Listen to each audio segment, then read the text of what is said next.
రెండు రెళ్ళు నాలుగన్నందుకు గూండాలు గండ్రాళ్లు విసిరే సీమలో క్షేమం అవిభాజ్యం అంటే జైళ్లు నోళ్లు తెరిచే భూమిలో అన్నాడు శ్రీశ్రీ.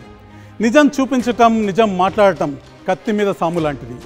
అందుకే దేనికి భయపడని వాళ్ళు మాత్రమే నిజం మాట్లాడగలరు. నమస్తే, నేను మీ రవిప్రకాష్. నా మీద మీకున్న నమ్మకం మీకు నిజాన్ని చూపించే ధైర్యాన్ని ఇచ్చింది, నిజాన్ని మాట్లాడే ధైర్యాన్ని ఇచ్చింది. ఆ ధైర్యంతోనే దేశంలో అతి పెద్ద బ్యాంకు కుంభకోణాన్ని బట్టబయలు చేస్తున్నాం. వేల కోట్ల ప్రజాధనాన్ని దోచుకుని అభివృద్ధిని అడ్డుకుంటున్న దేశద్రోహుల బండారం బయటపెట్టేందుకు నిర్భయంగా మీ ముందుకు వస్తున్నాం. మేం చెప్తున్న వాస్తవాలకు భయపడి అవినీతి కంపెనీలు నా మీద 100 కోట్ల పరువు నష్టం దావా వేస్తామని నోటీసులు పంపుతున్నాయి. క్రిమినల్ కేసుల్లో ఇరికించమని పోలీసులపై ఒత్తిడి చేస్తున్నాయి.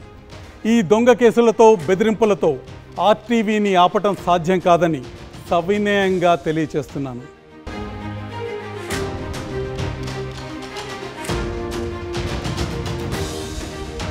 నేను ఎప్పుడైనా ఆధారాలు చూశాకే నిజాలను బయటపెడతాను. నా చేతిలో ఈ ఫైల్ చూడండి. ఇందులో చాలా రహస్యాలు ఉన్నాయి. వాటిని ఒక్కటొక్కటిగా మీ ముందుకు తీసుకొస్తాను. కానీ అంతకంటే ముందు నేను మీకు ఒక చిన్న విజువల్ చూపిస్తాను. మీ డబ్బుతో, మీ కష్టార్జితంతో కడుతున్న ఈ టనెల్ రిటైలింగ్ వాల్ ఎలా కుప్ప కూలిపోయిందో ఒకసారి చూడండి. ఇందులో తప్పు లేకపోతే ఈ నిజాన్ని బయటికి రాకుండా 8 రోజులు ఎందుకు అడ్డుకున్నారు?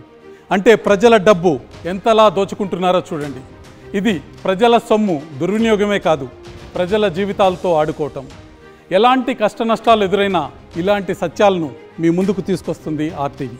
ముందుగా ఆర్టీవీ మీ ముందుకు తీసుకొస్తున్న ఎక్స్ప్లోజివ్ న్యూస్ నెంబర్ 1 ఇప్పుడు చూద్దాం. ఆర్టీవీ వెలుగులోకి తెచ్చిన వేల కోట్ల ఫేక్ బ్యాంక్ గ్యారంటీ స్కామ్ పరిశోధనలోకి సిబిఐ ప్రవేశించింది.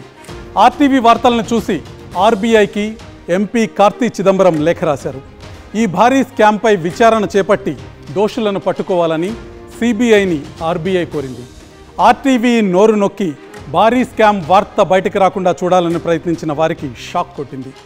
దేశంలో అనేక మీడియా సంస్థలు కాంట్రాక్టర్లకు అమ్ముడుపోయిన ప్రస్తుత తరుణంలో ఆర్టీవీ సత్యం పతాకాన్ని సమున్నతంగా ఎగరవేసింది. ఈ స్కామ్ సూత్రధారులు, పాత్రధారులు ఇప్పుడు ఒక్కరొక్కరుగా సిబిఐ ముందుకు రాబోతున్నారు. ఇక ఎక్స్ప్లోజివ్ న్యూస్ నెంబర్ 2 ఒక్కసారి చూద్దాం. ఈ ఫేక్ బ్యాంక్ గ్యారంటీ స్కామ్లో ఎస్బీఐ పాత్రను బహిర్గతం చేసే ఫోన్ వివరాలు మా దగ్గర ఉన్నాయి. ఆ రికార్డు మీకు వినిపించే ముందు ఒక్క విషయం చెప్పాలి. వేల కోట్ల నకిలీ విదేశీ బ్యాంక్ గ్యారంటీల కుంభకోణానికి కేంద్రం హైదరాబాద్. ఫేక్ బ్యాంక్ గ్యారంటీలు హైదరాబాద్లోనే తయారయ్యాయి. ఈ గేమ్కు ప్రధాన కార్యాలయం ఎస్బీఐ సికింద్రాబాద్ బ్రాంచ్. ఈ స్క్రీన్ మీద కనిపిస్తున్న బ్యాంక్ సీల్ని చూడండి. బి వీర వసంత రాయుడు. బి వీర వసంత రాయుడు అనే పేరు స్పష్టంగా కనిపిస్తుంది. పిఎఫ్ నెంబర్ కూడా ఉంది. Deputy manager advances Secunderabad branch అని కూడా చాలా స్పష్టంగా ఉంది. ఫేక్ బ్యాంక్ గ్యారంటీల్ని ఈ వీర వసంత రాయుడే ఆమోదించారు. ఈ బీజీలో బ్యాంక్ గ్యారంటీ ప్రామాణికతను ధృవీకరిస్తున్నానని వీర వసంత రాయుడు గారు సంతకం చేశారు. ఈ 432 కోట్ల భారీ మొత్తానికి వీర వసంతరాయుడు ఎలా ఆమోదం తెలియజేశారు, ప్రామాణికతను, అథెంటిసిటీని ఎలా ఇచ్చారు? దానికి సమాధానం శ్రీమాన్ వీర వసంతరాయుడు గారినే అడిగి తెలుసుకుందాం. Hello mister Rayudu. Hi, I'm RTV. Mr. Raidu, I have some questions regarding your on the BGs, bank guaranteed issued to MEIL. Yes, sir. Good afternoon, sir. Good afternoon. You have issued bank guarantee letter signed by your stamp and. Sir, it is not a bank guarantee, sir. It is an advice for bank guarantee issued by Hero Exim Bank, sir. Okay. It is not a bank guarantee. Actually, we have received that Swift copy through our T6, sir. T6 from our this one. So Euro Exim Bank is a fraud company, which we came to know that they have used a different Swift code for different purpose. Bank of Maharashtra, they have used 760 Swift code. You are giving 799 Swift code. So what is this? How come it's possible that same bank guarantee you have different Swift code? Actually, previously I have reported it in the month of June 2023. Before that only transactions are going on. So actually I am new to that forex business also. Previously I have worked in agriculture and this little pillar, sir. So somebody guided you that you have to sign this thing, because it's not a bank even. Eurexim Bank is a Sir. financial institution. It's not a bank. How can they issue a bank guarantee?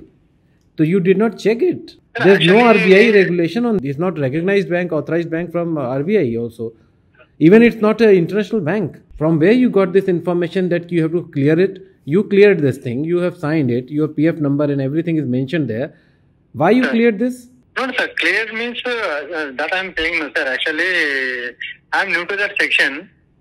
Okay. So previously the business is going on. The transactions previous concerned officials are doing that business. Who was the officer? Who was the officer previously? Previously, Lavanya madam is there, sir. Lavanya, can you tell full name? Full name, sir. Huh? Full name, actually now she is Langar House branch manager. Langar House? Langar House branch manager, sir. Now she is.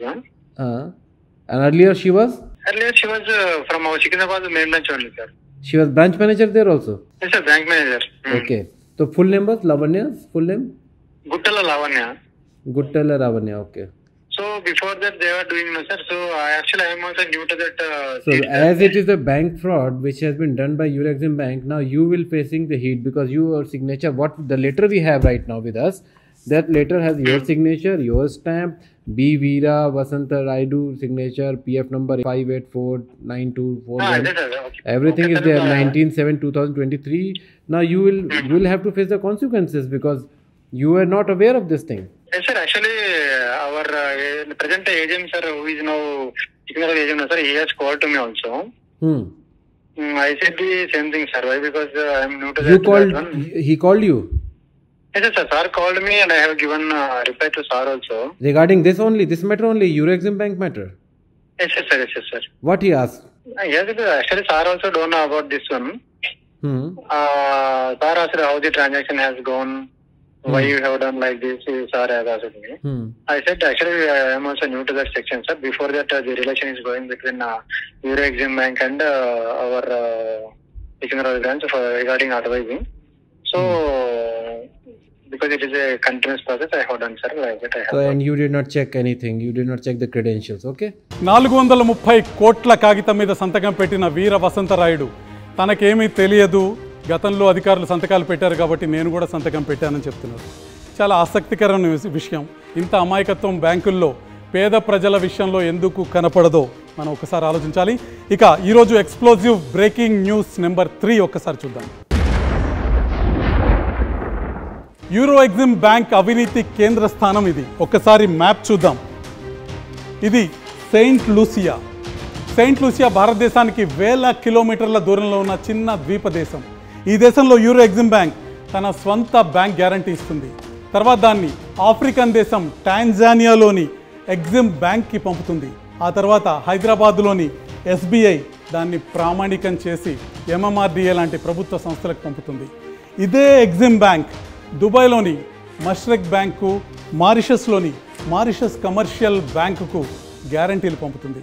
తర్వాత SBI, UBI తమ authenticity లెటర్స్తో ప్రభుత్వ ఏజెన్సీలకు పంపి అవినీతికి రాజముద్ర వేస్తున్నాయి. ఈ స్కామ్లో 1, 2 కాదు, మొత్తం 7 దేశీ విదేశీ బ్యాంకులు భాగస్వాములుగా ఉన్నాయి. ఇక ఎక్స్ప్లోజివ్ న్యూస్ నెంబర్ 4 ఒకసారి చూద్దాం. యూరోఎగ్జిమ్ బ్యాంక్ గ్యారంటీ డబ్బును స్వయంగా చెల్లించదు. ఈ బాధ్యతను యుగాండాలోని చిన్న బ్యాంక్ అయిన ఎగ్జిమ్ బ్యాంక్ అప్పగిస్తుంది. ఈ పేపర్ చూడండి. యుగాండా ఎగ్జిమ్ బ్యాంక్ విలువ కేవలం $19 మిలియన్. కానీ ఈ డాక్యుమెంట్లో జారీ చేసిన బ్యాంక్ గ్యారంటీ $123 మిలియన్. అంటే బ్యాంకు ఇచ్చిన గ్యారంటీ ఆ బ్యాంకు సామర్థ్యం కంటే $104 మిలియన్ ఎక్కువ. ఇంకా ఇలాంటి ఫేక్ గ్యారంటీలు ఇస్తూ జనం సొమ్మును దోచేస్తున్నారు కాంట్రాక్టర్లు. ఇప్పుడు ఈరోజు ఎక్స్ప్లోజివ్ న్యూస్ నెంబర్ 5 ఒకసారి చూద్దాం. దేశంలో ప్రభుత్వం ప్రజల సొమ్ముతో వంతెనలు, రోడ్లు, టన్నెల్స్ లాంటివి నిర్మిస్తుంది. వాటిని నిర్మించడానికి ప్రైవేట్ కంపెనీలకు కాంట్రాక్టులు ఇస్తుంది.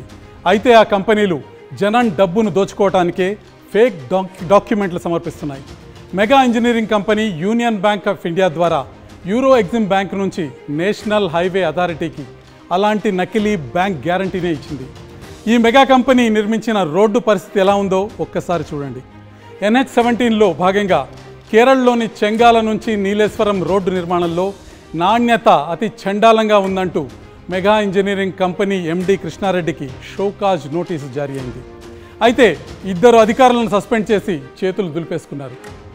ఇక తాజాగా తెలంగాణలోనూ మెగా ఇంజనీరింగ్ చేపట్టిన సుంకిసాల ప్రాజెక్టు ఎలా కూలిపోయిందో ఒకసారి చూస్తే మీకు అర్థమవుతుంది.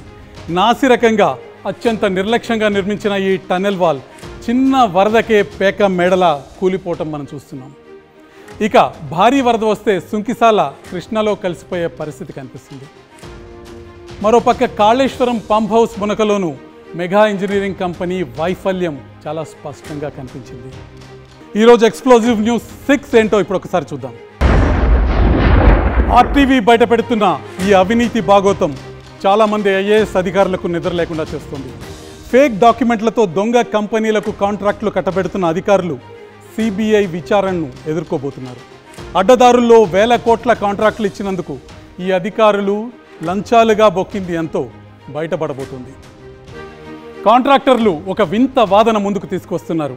ఈ వ్యవస్థ చేతగానితనం మీద అపారమైన నమ్మకంతో ఫేక్ బ్యాంక్ గ్యారంటీలు సమర్పించామని, అవకాశం ఇస్తే ఆ గ్యారంటీలను మార్చి మంచి గ్యారంటీలు ఇస్తామని చెప్తున్నారు. అంటే దొంగతనం చేసిన దొంగ కేసు పెడతారన్న భయంతో దొంగలించిన సొమ్ము తిరిగి ఇచ్చేస్తాననడం ఇది చాలా హాస్యాస్పదమైన ఆలోచన. సిమెంటు బదులు ఇసుక జొరబడటం చూడలేక కడుపు మండి ప్రాజెక్టులు గంగలోన దూకేనంట అన్నాడు గజ్జెల మల్లారెడ్డి. ప్రజాధనాన్ని దిగమింగి తెగ బలిసిన కాంట్రాక్టర్లు రాజకీయ నాయకుల్ని, ప్రజాస్వామ్య వ్యవస్థల్ని, మీడియాను కుక్క బిస్కెట్లు విసిరి తమ గుప్పెట్లో పెట్టుకుంటే ఏమవుతుంది? శత్రుసేనల నుంచి దేశ సరిహద్దుల్ని కాపాడటానికి మన సైనికులు ఉన్నారు. మరి దేశంలోనే ఉండి దోచుకుంటున్న ద్రోహుల నుంచి ప్రజల్ని ఎవరు కాపాడాలి? దేశంలో తిష్టవేసిన తెగ బలిసిన కాంట్రాక్టర్ పందికొక్కులు లంచాలతో నేతల్ని కీలు బొమ్మల్ని చేసి ఆడిస్తుంటే ఏం చేయాలి? మనం ఈ దేశంలో ప్రజాస్వామ్యం బతికి ఉందని నిరూపించాలి. ధనస్వామ్యం లూటి కొనసాగదని చెప్పాలి. సిబిఐ జోక్యం వ్యవస్థలపై నమ్మకం నిలబడటానికి ఎంతో కొంత ఉపయోగపడుతుందని ఆశిద్దాం. కొద్ది రోజుల్లో మనం స్వాతంత్ర దినోత్సవం జరుపుకోబోతున్నాం. స్వాతంత్రం అంటే పాటలు పాడటం, పూలు జల్లుకోవటం కాదు. దేశానికి అవసరమైనప్పుడు గొంతు విప్పటం, నిజాన్ని నిర్భయంగా చెప్పటం, అవినీతి వ్యవస్థల్ని కడిగి పారేయటం. ఇది నిజమైన దేశభక్తి. అందరూ 3 రంగుల జెండా కింద సమానంగా బతకాలి. కష్టార్జితంతో బతికే సామాన్యుణ్ణి 1,00,000 ప్రశ్నలు వేసి వేధించటం, వేల కోట్లు దిగమింగిన ఫేక్ గ్యారంటీగాళ్లకు రాచ మర్యాదలు చేయటం బ్యాంకులు మానుకోవాలి. ఈ స్వాతంత్ర దినం నుంచైనా ఈ డబ్బు గబ్బు కాంట్రాక్టర్ల పాలన పోయి ప్రజలకు విలువనిచ్చే పరిపాలన మొదలవుతుందని ఆశిద్దాం. ముందుగా ముఖ్యమంత్రులు, మంత్రులు, నేతలు ఈ దేశద్రోహులైన కాంట్రాక్టర్లని కలవటం, వారి విమానాల్లో షికారులు చేయటం మానుకోవాలి. వారు విసిరే బిస్కెట్ల కోసం దేశాన్ని అమ్మటం ఇకనైనా ఆపాలి. ముఖ్యంగా తెలుగు రాష్ట్రాల ముఖ్యమంత్రులు చంద్రబాబు నాయుడు, రేవంత్ రెడ్డికి నా విజ్ఞప్తి ఏమిటంటే, మెగా కృష్ణారెడ్డి వంటి కాంట్రాక్టర్లు ప్రాజెక్టులు సరిగ్గా కట్టలేదని, దొంగ బ్యాంక్ గ్యారంటీలతో ప్రభుత్వాన్ని మోసం చేస్తారని తెలిసిపోయింది. ఇలాంటి దేశద్రోహులను మీరు కలవటం అవసరమా? అవినీతిపరులైన కాంట్రాక్టర్లను కలవటం ద్వారా ఆ మరక మీకు కూడా అంటుకునే ప్రమాదం ఉండటం నిజం కాదా? ఒక్కసారి ఆలోచించుకోండి. సెలవు.